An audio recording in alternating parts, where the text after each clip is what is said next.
From the book of Galatians, chapter 6, verses 7 through 8. Be not deceived, God is not mocked. For whatsoever a man soweth, that shall he also reap. For he that soweth to his flesh shall of the flesh reap corruption. But he that soweth to the Spirit shall of the Spirit reap life everlasting. Here in the book of Galatians, chapter 6, verses 7 through 8, teaching on not to be deceived. What does it mean to be deceived? To be deceived means to be duped, conned, fooled, hustled. A situation in which the wool is pulled over our eyes. We may believe that it is fact and truth, but in God's reality, it is not the will of God. Verse 7 teaches, be not deceived. God is not mocked.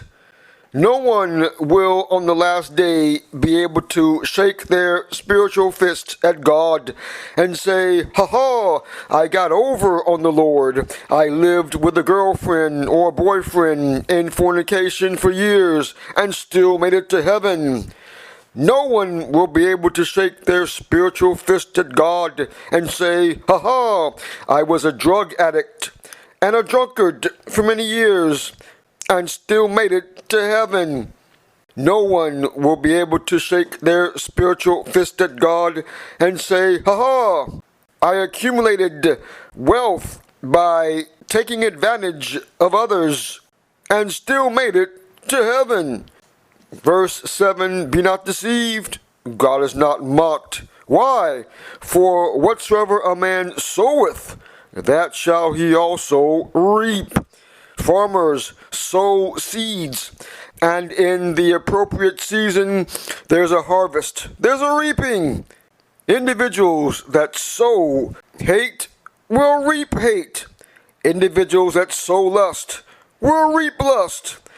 Individuals that sow jealousy will reap jealousy. Individuals that sow vengeance will reap vengeance. Verse 8 clarifies this principle, for it states, for he that soweth to his flesh shall of the flesh reap corruption, but he that soweth to the Spirit shall of the Spirit reap life everlasting.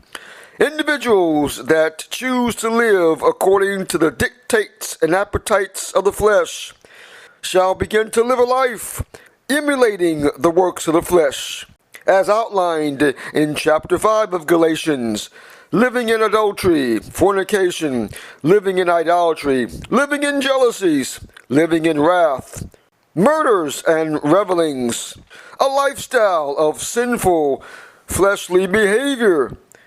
Hebrews chapter 3, verse 13 teaches that sin causes great deception.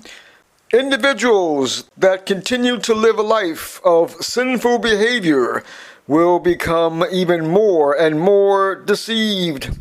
Why? Because sin feels good to the flesh, and individuals living by feeling will begin to think that all is well because it feels good. It can't be wrong. Herein lies the great deception. For there are those living today that think they can live any kind of life in the flesh and still make it into the kingdom. They believe deep down in their bowels of their being that they will make it into the kingdom.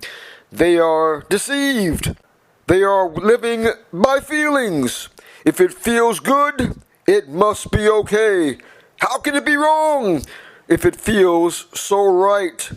This is part of the deception for individuals that live in the flesh rather than those that trust the Lord and are led by the Spirit of God, producing fruit that's pleasing in His sight.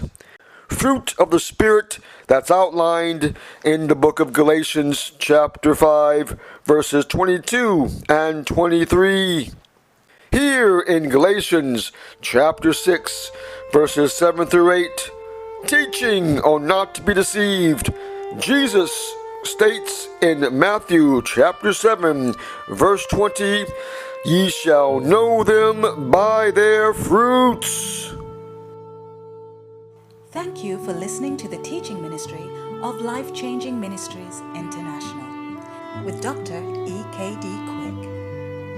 For more information, log on to our website at lifechangingministries.com.